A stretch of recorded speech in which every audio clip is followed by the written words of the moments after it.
Hello, नमस्कार दोस्तों। आज हम बात करेंगे स्कॉट कंपनी के स्टॉक्स के बारे में। और लास्ट टाइम हमने इस स्टॉक्स के ऊपर ऑलरेडी वीडियो बनाया था और स्टॉक्स में लेवल्स के बारे में बात की थी और स्टॉक्स के सारे इंपॉर्टेंट सपोर्ट और टारगेट की भी बात की थी। साथ ही स्टॉक्स में कब कब तक आपको बने रहना है, किस तरह से आपको प्रॉफिट लेना है और कब आपको एंट्री एग्जिट करना चाहिए। आज फिर से मैं आपको बता देता हूँ कि जब भी स्टॉक्स इस तरह की रैली करता है और एक के बाद एक हाई और ग्रीन कैंडल बनाता है, तो आप बिंदास बैठे रहिएगा जब तक स्टॉक्स हाई बना रहा है, ग्रीन कैंडल बना रहा है और हाई के पास क्लोज हो रहा है। यहाँ पर आप देखेंगे तो स्टॉक्स ने यहाँ तक हाई बनाया और स्टॉक्स ने यहाँ पे एक इन्वर्टेड हैमर कैंडल बनाई थी। यहाँ पे आपको सतर्क हो जाना था क्योंकि दूसरी कैंडल में देखिएगा रेड कैंडल भी बनी, हाई भी ब्रेकआउट नहीं हुआ और ना ही स्टॉक्स ने पिछली कैंडल के लो के नीचे क्लोजिंग दी। तो यहाँ पर आपको अपना प्रॉफिट बुक करना था। अगर आपने प्रॉफिट ना भी बुक किया हो तो कोई बात नहीं। इस कैंडल में अगर आप देखेंगे तो लास्ट का लो यहीं पर बना हुआ था जब स्टॉक्स ने इस हाई को फिर से ब्रेकआउट करने की कोशिश की, पर स्टॉक्स इस हाई के ऊपर क्लोज नहीं हो पाया और स्टॉक्स फिर से इस लास्ट के लो को तोड़ते हुए नीचे की तरफ आया। फिर स्टॉक्स ने यहाँ पे लो बनाया, फिर यहाँ पे लो बनाया, फिर यहाँ पे लो बनाया। अब आप देखेंगे तो स्टॉक ने यहाँ पे जब लो बनाया तो ऊपर जाने की कोशिश की, पर स्टॉक्स ने इस हाई के प्राइस से रिजेक्शन लिया और स्टॉक्स ने ये जो इन्वर्टेड हैमर बनाई थी यहाँ से रिजेक्शन आया। तो इसका मतलब ये था कि स्टॉक्स का ये जो हाई है इसके नीचे हाई बना और फिर स्टॉक्स ने और नीचे हाई बनाने की कोशिश करेगा। अभी स्टॉक फिर से हाई बनाते हुए ऊपर की तरफ जा रहा है और ग्रीन कैंडल बना रहा है और हाई के पास क्लोज हो रहा है। तो अब आपको क्या करना चाहिए? जब तक स्टॉक हाई बनाएगा, ग्रीन कैंडल बनाएगा, हमें फिर से इंतजार करना है और 50 डेज के मूविंग एवरेज तक का एटलीस्ट वेट करें। साथ ही आपके लिए यहाँ पर इंपॉर्टेंट लेवल है जो कि इस कैंडल के हाई के आसपास का है। तो ये जो हाई लेवल है ये आपका सबसे इंपॉर्टेंट लेवल है।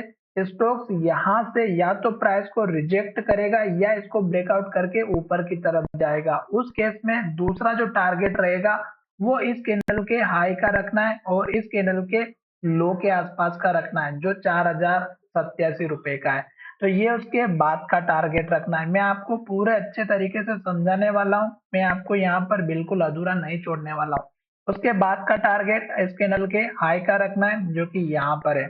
अब आपको एक बात और ये भी बता देता हूँ कि मैं आपके लिए एजुकेशन के लिए वीडियो बना रहा हूँ, बाय सेल की कोई एडवाइस नहीं है। फिर भी आप ट्रेड करते हैं तो अपने फाइनेंशियल एडवाइजर से जरूर कंसल्ट कीजिएगा। अब देखिएगा इस कैंडल के हाई को और इस कैंडल के हाई को ज्वाइन करते हुए एक मैंने ड्रॉ की है लाइन जो कि आपकी रेजिस्टेंस की लाइन है। तो स्टॉक्स में तीन इंपॉर्टेंट लेवल हो गए और तीनों लेवल के साथ में एक रेजिस्टेंस की लाइन भी ड्रॉ कर दी है। अब स्टॉक्स में आप देखिएगा कि अभी स्टॉक्स ने कंफर्मेशन नहीं दिया है अप ट्रेंड का। कैसे कि स्टॉक्स ने इस लो को तोड़ के यहाँ पे लो बनाया, ये लास्ट का लो है और अभी स्टॉक्स ऊपर की तरफ जा रहा है। अब स्टॉक्स को अगर अप ट्रेंड में जाना है तो इस लो को नहीं तोड़ेगा और स्टॉक जब हाई बना करके नीचे की तरफ आएगा तो इस लो के ऊपर लो बनाएगा। सिंपल सी मेथड है, समझ में आ चुकी होगी, नहीं तो वापस से आप चेकआउट कर सकते हैं वीडियो को पीछे ले जा करके। अब ये जो लास्ट का लो बना है ये आपका इंपॉर्टेंट होना चाहिए क्योंकि एक बार अगर स्टॉक लास्ट के लो को तोड़ता है तो गिरावट और कंटिन्यू दिखाई दे सकती है। उस केस में फिर इंपॉर्टेंट सपोर्ट लेवल इस कैंडल के लो का रहेगा 3550 का। तो ये लेवल रहेगा और फिर स्टॉक्स अगर फर्दर स्टॉक्स में गिरावट आती है तो फिर आपको केवल इंडिकेशन देखना है 200 दिनों के मूविंग एवरेज का। ये चीज अच्छे से समझ में आ गई। अभी आप यहाँ तक का वेट कीजिएगा, स्टॉक यहाँ से प्राइस को रिजेक्ट करता है या नीचे की तरफ आता है और अगर एक के बाद एक हाई और ग्रीन कैंडल बनता है तो बिंदास बैठे रहिएगा। आप चाहें तो खुद से चार्ट देखिएगा और खुद से आप जो लो बने, जैसे यहाँ पे एक लो बना हुआ है 4040 के आसपास का, ये भी आपका टारगेट का काम कर सकता है। तो इस तरह से आपको इंट्राडे में भी काम करना है तो ये लेवल चेकआउट कर सकते हैं। साथ ही आपको एक बात का और ध्यान रखना है कि अगर आप लंबे टाइम के फ्रेम में काम करते हैं तो मंथली और वीकली चार्ट को जरूर एनालिसिस कीजिएगा। अभी ये डेली चार्ट है, मुझे लगता है कि मैंने यहाँ पर आपको बहुत कुछ समझा दिया है। आपको रेड कैंडल में कभी भी एंट्री नहीं लेना है। ग्रीन कैंडल में अगर आपने एंट्री लेके रखी है तो जब तक ग्रीन कैंडल बनेगी बिंदास बैठे रहिएगा। यही स्टॉक मार्केट का एक छोटा सा सिंपल सा नियम है, अगर आपको प्रॉफिट बनाना है तो चलिए वीडियो को ये विराम करते हैं। धन्यवाद।